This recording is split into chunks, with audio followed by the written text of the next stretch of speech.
Let's see this question, and the question says that in which of the following the bond angle is maximum? NH3, NH4 plus, PCl3 और H2O. आपको बताना है कि इनमें से किसके पास मैक्सिमम बॉन्ड एंगल है. The key concept of this question is bond angle is directly proportional to the percentage S character. और इन केस अगर S कैरेक्टर सब में सेम आ रहा है तो उस केस में जो बॉन्ड एंगल होता है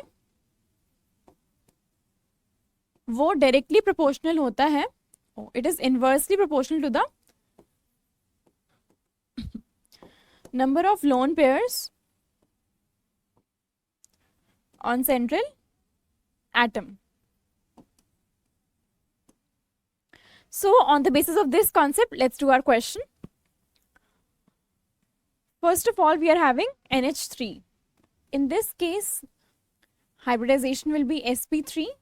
For NH4 plus, again sp3. PCl3 may be sp3 and H2O may be sp3. Means सब में ही परसेंटेज S करेक्टर सेम है. So we will consider the second concept, जिसमें क्या है कि अगर नंबर ऑफ लोन पेयर ज्यादा होंगे ऑन द सेंट्रल एटम तो जो बॉन्ड एंगल है वो कम हो जाएगा. तो हम इसका स्ट्रक्चर ड्रॉ करते हैं. सबसे पहले NH3 का,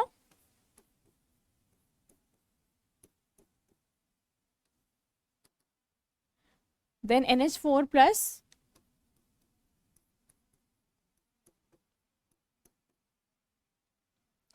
then H2O,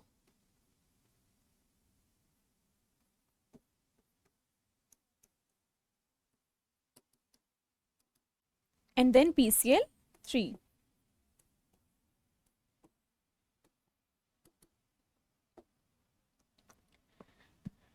NH3 में एक लोन पेयर प्रेजेंट है तो उसकी वजह से यहाँ पर रिपल्शंस होते हैं लोन पेयर और बॉन्ड पेयर के बीच में. एंगल होना तो 109 डिग्री 28 मिनट्स था, but due to repulsion between lone pair and bond pair, angle decreases and it becomes 107 degree. But NH4 plus में ऐसा कोई भी lone pair नहीं है.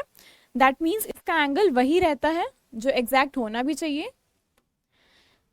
Then H2O के केस में भी बहुत यहाँ पर जो नंबर ऑफ लोन पेयर्स है वो इंक्रीज हो गए हैं, तो यहाँ पर एंगल और भी डिक्रीज हो जाता है and it becomes around 104.5 degree. Then in case of PCl3, यहाँ पर भी रिपल्शंस होने की वजह से लोन पेयर और बॉन्ड पेयर के बीच में एंगल बिकम्स 103 डिग्री अप्रोक्सीमेटली. लेकिन हमें इसमें बताना है कि किसमें मैक्सिमम बॉन्ड एंगल है. तो maximum bond angle is in the case of NH4 plus, जो कि 109 डिग्री 28 मिनट्स है. So therefore option B is your correct